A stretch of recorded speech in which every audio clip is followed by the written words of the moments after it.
Hey, how's it going, everybody? Welcome back to the channel. And so we're going to take a deep dive into the Pixel 5a with 5G and just kind of talk about some things that I've been researching this entire day to put this video together for you guys.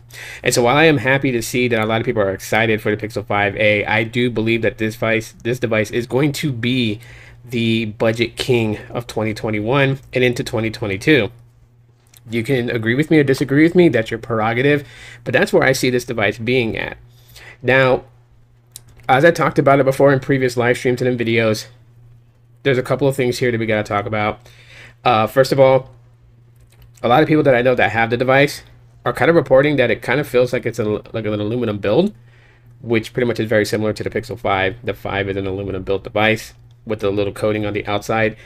But basically it just means that it's metal. And if that's the case, along with IP67 water dust resistance, I can see why that there's an additional $100 added onto the price tag than what was with the Pixel 4a last year of a $349 price tag. And so while this thing pretty much has the same Qualcomm chip from the Pixel 5 and the 4a 5G, which is the Snapdragon 765G, more than likely sports the X52 modem. I don't really see them moving with an X55 modem, much less do I even believe that they put the X60 modem in there. Otherwise, the pricing would be totally different. So if it's the X52 modem, it's going to yield about the same similar speeds that the 4a 5G and the Pixel 5 is able to get. So I mean, I'll dive more into that here in a little bit. There is one major big positive, and that's this right here on the screen right now. You get 3 months of Google Fi service if you buy a Pixel 5a from Google Fi. That's actually a pretty good deal, and it's a $70 plan because if you think about it, do multiples of 7, 14, 21. It says the value is $210, so it obviously means that you're getting their main top tier unlimited plan.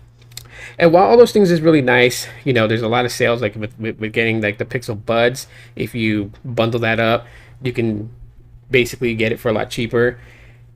All those things to me are like great. The cameras are going to be great. Obviously, people are posting pictures of the results you get from it, and they're all looking really good. So big thumbs up there. But there is one thing that's not being mentioned. One thing that I find that is I mean, of course, they're not really going to because the geeks and nerds pretty much pay attention to this type of stuff. And that is, so it advertises that you can watch movies without the need of Wi-Fi because it's 5G capable, which is great. I love the fact that they're pushing 5G. 5G is the future, but we can't kid ourselves as to the type of 5G that this device is going to be connecting to.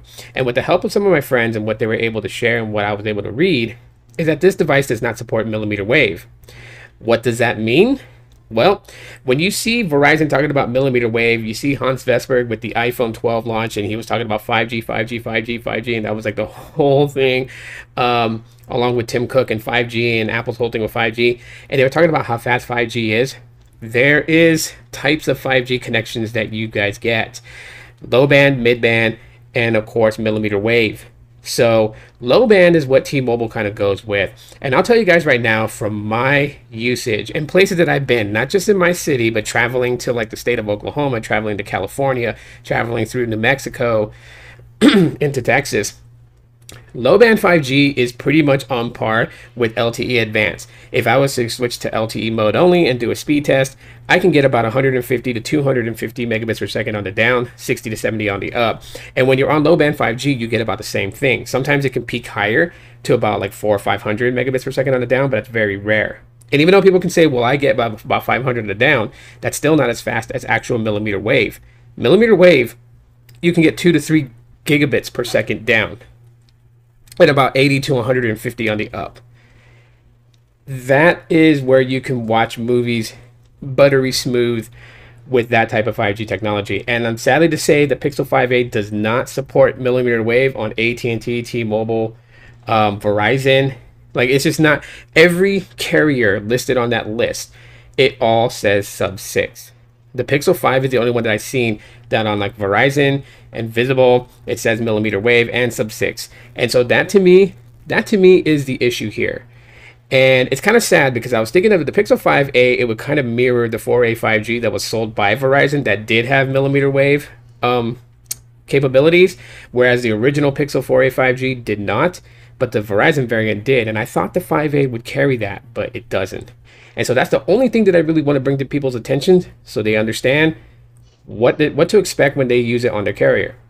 Anyways, if you guys enjoyed what I had to say about the Pixel 5a, smash that like button. If you have not subscribed to the channel, please do so. Turn on notifications so you don't miss another video or live stream that I do.